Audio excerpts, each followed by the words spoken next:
Bonjour à vous, j'espère que vous allez bien. Alors, si vous faites partie des gens qui se disent « Je ne sais pas écouter mon corps pour savoir ce qui est bon pour moi », je vais vous guider sur 3 étapes hyper importantes. Que vous ne sachiez pas écouter votre corps, je dirais que je vais oser dire que c'est normal parce qu'on n'est pas dans une société où on nous a appris à faire ce genre de choses. Nous sommes dans une société où on nous apprend, on nous demande de penser, réfléchir, sois logique, agis, fais, avance. Mais on ne nous invite pas à aller faire cette connexion à l'intérieur de nous pour aller vers quelque chose qui est beaucoup plus profond, beaucoup plus en adéquation avec qui l'on est. Pour répondre vraiment à ce pourquoi nous sommes faits, à ce pourquoi nous sommes faits, et le chemin que nous devrions emprunter. Voilà, c'était ça que je cherchais. J'ai mis le temps. En fait, voilà, c'est trouver en soi le bon chemin. Parce que c'est pas tout d'avoir des projets. D'accord Si on a un projet X et qu'en fait, on galère pendant 10 ans pour atteindre ce projet X, soit on n'utilise pas le bon chemin, soit notre projet X, bon, X, j'ai pas choisi la meilleure lettre, je suis en train de le réaliser, j'aurais dû prendre Y. Donc, si vous choisissez un projet Y, soit vous n'avez pas pris le bon chemin, soit votre projet Y, il n'est pas terrible. Il n'est pas, quand je dis terrible, c'est pas un jugement, ça veut dire qu'il n'est pas adapté à qui vous êtes là en ce moment. Et c'est pour ça qu'on galère. Donc, pour éviter ce genre de choses, on va aller se connecter à son corps. Première étape, pour se connecter à votre corps, eh bien, ce qui est important, c'est de faire des pauses. Accepter de faire des pauses en lâchant prise. Ça veut dire quoi? Ça veut dire que, à un moment donné, je vais arrêter de faire et je vais même, alors je vais vous dire, arrêter de penser. Vous allez me dire, mais je ne peux pas m'arrêter de penser. Bon, c'est vrai qu'on a le cerveau qui fonctionne un petit peu, je dirais, comme un petit singe qui saute de branche en branche, d'idée en idée, et ça n'arrête pas. Mais quand je fais une pause, en fait, je n'attends rien de cette pause. Vous entendez bien? Je n'attends rien. Alors vous allez me dire, ouais, mais Cathy, t'es mignonne. À quoi ça sert de faire une pause si j'attends rien? Oui, mais on n'attend rien qui vient de là. On attend, entre guillemets, des choses qui seraient susceptibles de venir de là. Quand je dis susceptible, justement, pour bien insister sur le fait que plus vous allez faire des pauses, en vous disant, bon, allez, je fais une pause, je veux absolument avoir une réponse à cette question qui me saoule là depuis un moment, j'ai absolument de savoir, comprendre pourquoi ça ne marche pas. Donc, je vais me connecter, je vais faire une pause. Et là, en fait, je vais me mettre une telle pression, une telle attente de réponse que j'aurais mis tellement de mental dans cette intention que je ne vais pas pouvoir écouter mon corps. Donc, ça veut dire que je mets une intention sans attente de résultat. C'est pas une perte de temps, c'est pas, en fait, c'est juste parce que, pourquoi je procède de cette manière? Parce que si je suis dans l'attente absolument d'un résultat, il est évident que je vais être beaucoup trop dans le mental. On ne peut pas interroger son corps et être dans le mental. D'accord? Donc, quand moi j'interroge mon corps, je fais le vide total. Je n'attends rien, je pose une intention, je vais m'asseoir là où je suis, ou dans la nature, hop, et je vais demander à mon corps de m'apporter éventuellement des réponses. C'est tout, sans influencer, sans avoir d'idées préconçues, sans avoir d'attente particulière, non. Parfois j'ai des réponses tout de suite, et parfois je les ai un petit peu plus tard. Donc, c'est se rendre disponible pour écouter, en arrêtant les excuses à 2 balles. J'ai pas le temps, oui mais moi ça ne marche pas, oui mais moi tu comprends, patati patala. Non, on arrête les excuses, d'accord? On est sincère avec soi-même, on se dit bah tiens, allez hop, je tente, j'expérimente. La vie, n'oubliez pas que la vie c'est quoi? Ce sont juste des successions d'expériences. la connexion au corps, c'est une expérience. Donc, vivez-la. Dire, oui, mais moi, je ne sais pas le faire. Ben oui, mais je suis d'accord. Quand tu es venu au monde, à chaque fois que tu te levais, tu te cassais la figure, on est d'accord. Pourtant, tu t'es relevé et aujourd'hui, tu marches. Fais la même chose. Fais la même chose. C'est aussi simple que ça. Accepte le fait de devoir apprendre. Accepte. Il n'y a que comme ça que l'on peut évoluer. Donc, première étape, j'accepte de faire des pauses en lâchant prise. Vous allez me dire, bah évidemment, oui, c'est évident. Non, non, mais vous allez voir, c'est vraiment les bases. J'accepte de prendre du temps pour lâcher prise. Ensuite, deuxième étape. Vous allez me dire, oui, mais alors, quand est-ce que je fais ces pauses? C'est quoi le moment idéal? Moi, j'ai envie de vous dire, il y a deux façons de faire.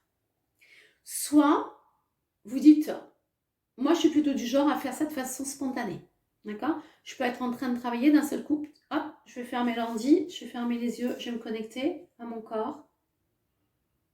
Voilà, je vais le faire vraiment au moment où je ressens que c'est juste pour moi. Et je ne le fais pas pour le faire. Parce que j'attends quelque chose de spécifique. Je ne le fais pas par intérêt. Je ne joue pas ma vie quand je suis dans une attente. Dans l'attente de communiquer avec mon corps. D'accord? Je prends beaucoup de recul par rapport à ça. Autre façon de faire, vous pouvez tout simplement dire, ben moi je débute. En fait, observez quel est le moment dans votre journée où vous êtes le plus, vous pourriez être le plus en état de réceptivité, de recevoir. Moi j'aurais envie de vous dire, soit c'est le matin au réveil, soit c'est le soir au coucher. Pour certaines personnes, ça peut être aussi en tout début d'après-midi. C'est à vous de trouver ces temps où, en fait, on n'est pas encore complètement, vous savez, quand on sort du lit, qu'on commence à prendre son petit-déj, et après on commence à réfléchir, alors il faut que je fasse ça, là c'est mort, là c'est trop compliqué. Donc, quels sont les moments pour vous où vous vous sentez le plus détendu, le plus en mesure d'être en état de réceptivité? Troisième étape, lorsque je suis enfin décidée à prendre ces temps de connexion, de lâcher prise et à choisir mes temps les plus adaptés pour moi. Maintenant, je vais voir aussi, je vais créer les bonnes conditions. Ça veut dire dans quel environnement j'ai envie de faire cette expérience. Comme je l'ai dit tout à l'heure, vous pouvez faire cette expérience au beau milieu de la nature. Vous pouvez faire cette expérience dans une pièce, dans votre chambre, au calme. Vous pouvez faire cette expérience dans votre jardin. On peut faire cette expérience de n'importe où. Je dis bien de n'importe où. Le tout, c'est que vous, ça vous convienne. Donc, dans quel lieu avez-vous envie de vous connecter à votre corps?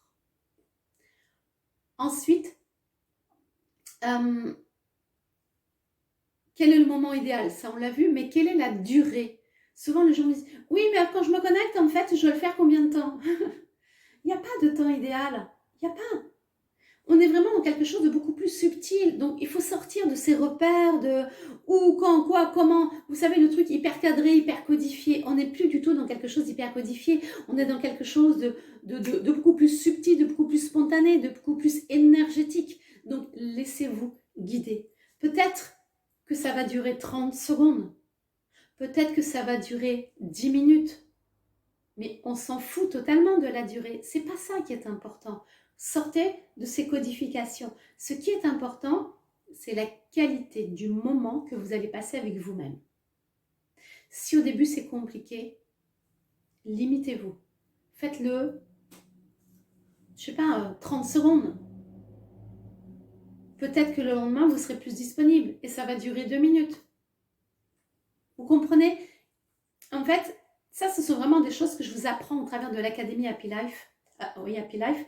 C'est, en fait, le but, la plus grande difficulté, c'est de sortir du mental.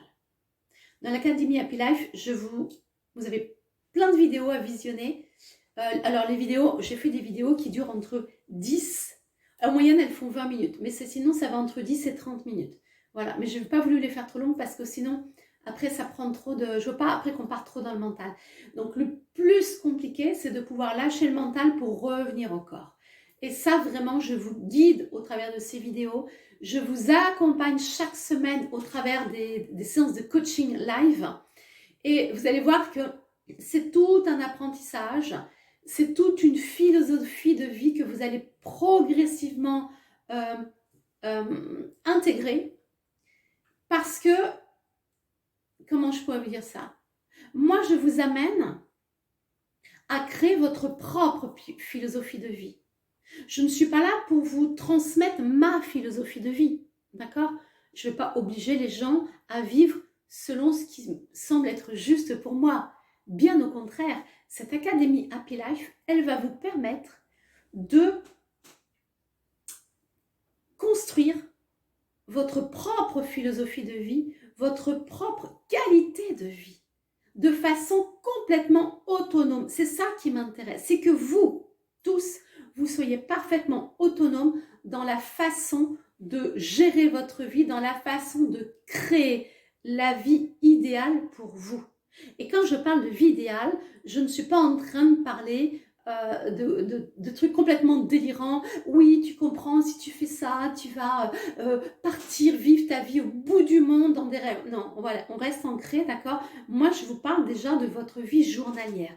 Que vous ayez envie de la vivre à la campagne, en ville, à l'autre bout du monde, c'est pas ça le problème, d'accord? Que vous ayez envie de continuer votre job ou d'aller vers un job plus aligné, ça vous regarde. Moi, je suis pas là pour ça. Moi, je suis juste en train de vous guider pour que vous puissiez de vous-même savoir ce qui est juste pour vous, faire les transformations que vous avez besoin de faire pour aller vers plus de justesse, en vous respectant, en limitant les freins, en limitant les croyances limitantes, etc., etc. Je vais vous aider à ouvrir votre chemin pour que vous soyez de plus en plus sur un chemin qui est parfaitement aligné à votre personnalité, en dehors des codes, en dehors des choses auxquelles vous avez essayé de vous formater parce que la société a exigé cela de vous pour que vous puissiez être 100% transparent avec vous-même. Vous comprenez? Je vais vous mettre le lien de l'académie juste en dessous. En conclusion, je dirais que lorsque le corps va s'exprimer, au début, vous allez voir votre tête, elle va vous dire « Non mais c'est n'importe quoi, franchement, qu'est-ce que c'est que ce truc délirant ?» Parce que, en fait, notre corps, il a souvent tendance, de façon spontanée, hein, en fait, il va nous guider sur des choses qui ne sont pas habituelles pour nous. Et on va se dire, non mais attends, je suis complètement en train de délirer là, c'est pas possible, c'est pas possible. Ça va vous sembler un peu bizarre en fait ce que votre corps vous transmet. Et puis, mais faites-vous confiance, allez-y, allez-y. Franchement, vous allez voir, quand votre corps vous donne une information, vous invite par exemple à poser une action, faites-la. Et vous allez voir que parfois, on se dit, waouh, mais jamais j'aurais pensé passer par ce chemin pour aboutir là où je voulais. Moi, j'aurais pris un chemin peut-être diamétralement opposé, mais vous allez voir que ce que votre corps vous propose comme action, vous allez dire « Waouh, mais en fait, ça me paraissait bizarre, ça me paraissait hyper simple. Et en fait, j'ai réussi à atteindre mon objectif. » Mais oui, parce que c'est ça l'avantage de communiquer avec son corps. C'est que notre corps, il ne va pas nous dire, avec notre tête, elle va dire « Bon, allez, tu fais A, tu fais B, tu fais C, puis tu fais D. » Et notre corps, il va dire « Attends, vas-y, fais L, et tu vas voir en passant par L, paf, tu vas arriver directement à ton objectif. » Voyez la différence? C'est plus du tout le même mode de fonctionnement. Même si ça ne vous semble pas logique, c'est pas grave. Ne portez pas de jugement et expérimentez. Ok? Écoutez, en tous les cas, partagez-moi parce que j'ai vraiment hâte de connaître votre pratique dans les commentaires. Je laisse les commentaires. Partagez-moi votre expérience, posez-moi des questions. Je peux aussi vous guider, vous répondre avec grand, grand, grand plaisir. Ok? Allez, je vous souhaite de belles communications avec votre corps et je vous dis à bientôt dans une nouvelle vidéo. Bye bye!